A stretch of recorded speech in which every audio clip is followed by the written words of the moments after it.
G'day everyone, it's Liam here from the Daylesford Railway. I'm currently in our workshop. Behind me is the DRC and behind that is RM74, recently returned from steam rail. For those in the know would have seen that we had it on display for the 3 days that steam rail was open over a long weekend. Really positive outcome for us, gained a lot of interest and attention from members of the public and other tourist railways. We had a great weekend, so thanks to Steam Rail for putting on such a good show.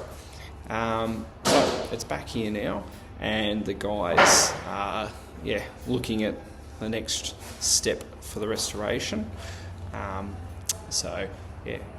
Onwards and upwards. Alright, so I'll hand it over to Barry now to just give us the rundown of where we're currently situated with the Dodge and how you, our viewers, could possibly help us out.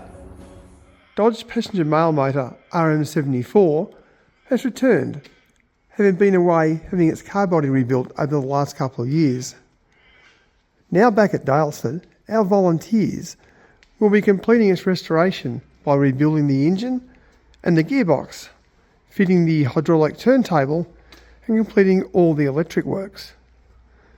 After that, it will be going off to specialist firms to complete the painting and internal upholstery and trim. If you'd like more information on RM74 and how you can help the Tiger roar again, please scan the QR code on the screen. Don't forget to like and subscribe to the video and our channel, and we'll see you in the next one.